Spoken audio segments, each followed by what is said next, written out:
क्षयी सुख, नाशवान सुख को बंद करो भोगना।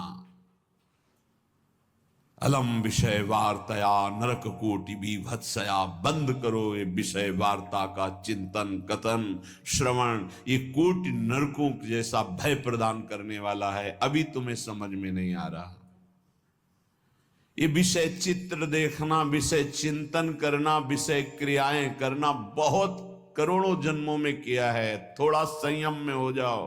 मानव जीवन की दिव्यता, आनंद की दिव्यता, उसका अनुभव करो, परमात्म तत्व का अनुभव करो, नहीं पछताओगे। यहां से कुछ नहीं जाना। कह रहे हैं अलम क्षयी सुखा प्रदैर युवती पुत्रादिकैर। ये बहुत बड़ा आकर्षण है हर हृदय में काम का। विपरीत शरीरों को भोगने की प्रबल इच्छा, यही हमारी दुर्गति कराती चली आई है। इसी का आकर्षण रोकना है। यदि हृदय में ये आकर्षण बना रहा, काम सुख के भोग के लिए विपरीत शरीरों के आकर्षण, शरीरों को भोग करके आनंद की अनुभूति करने की इच्छा, ये दुर्गति करा देती है। दुर्गति ये ऐसा दलदल है, इस दलदल में प्रथम बार जब से उतरे आज तक नहीं निकल पाए। धसता ही चला गया जो इस काम भोग रूपी दलदल में गिरा। इसलिए कह रहे अलम क्षयम सुख, नाशवान चिंता शोक प्रदान करने वाले इस सुखाकर्षण से बचो। जो शरीराकर्षण, इससे बचो, नष्ट हो जाओगे। तुम्हारे जीवनी शक्ति एक सीमित है। अभी यौवन अवस्था है, नष्ट कर लो, फिर किसी काम के नहीं रहोगे। ना भगवत चिंतन ना शरीर चिंतन का रह जाएगा। केवल शोक चिंतन, चिंता, भय और केवल नाना प्रकार की भयावह कल्पनाएं। बस संयम से नहीं चलोगे, धर्म से नहीं चलोगे तो कोई सुख तुम्हें कभी सुख प्रदान ही नहीं कर पाएगा। धर्मात्मा पुरुष धर्म पूर्वक जब सुख का सेवन करता है तो सुख उसे विरति प्रदान करता है, वैराग्य प्रदान करता है, फिर वो अनुराग के मार्ग में चल पाता है। इसलिए कह रहे कि क्षय नाशवान सुख है, अक्षय परमात्म सुख की तरफ बढ़ने के लिए तुम्हें मानव देह मिला था। लेकिन प्रदैर युवती, मुस्कुराहट, रूपाशक्ति, मृदु भाषण, नाना प्रकार की विलासिता, इसने तुम्हारे मन का अपहरण कर लिया है।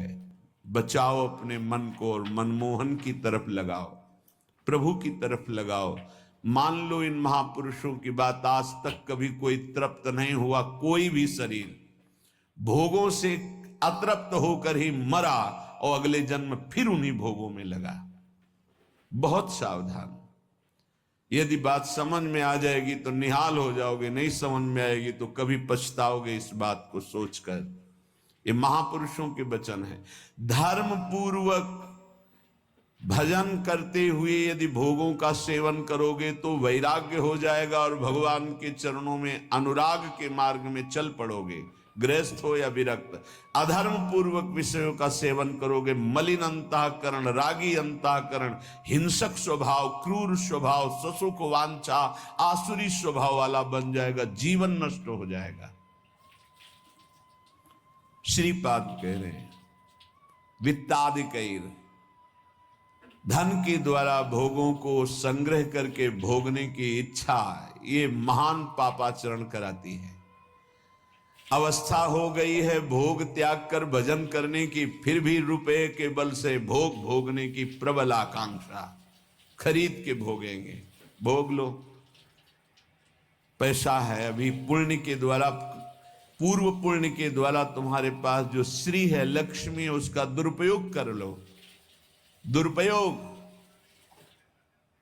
4 भूखों को भोजन पवा देते उसी पैसे से तो तुम्हारी सदगति का कारण बनता। लेकिन 4 भूखों से पैसे छीन कर अपनी वासना की पूर्ति में लगा दिया, वो तुम्हारे सर्वनाश का कारण बन जाएगी। किसी को भी बाहुल्यता भोगों की मिलती, संपत्ति की मिलती तो उसके भोग के लिए नहीं, समाज सेवा के लिए मिलती है। तुम्हारा जितना खर्चा है कम से कम खर्चा करके काम चलाओ, और तुम्हारे पास जो अधिक संपत्ति है वो दूसरों की सेवा में लगाओ, बीमार की सेवा में लगाओ, असहाय की सेवा में लगाओ, भूखों की सेवा में लगाओ, पशु पक्षियों की सेवा में लगाओ, तो धर्म बन जाएगा। और ये धर्मो रक्षति रक्षिता, ये दुर्गति से तुम्हारे धर्म रक्षा कर लेगा। लेकिन जिनके पास धन बढ़ता है उनके पास दोष बढ़ जाता है।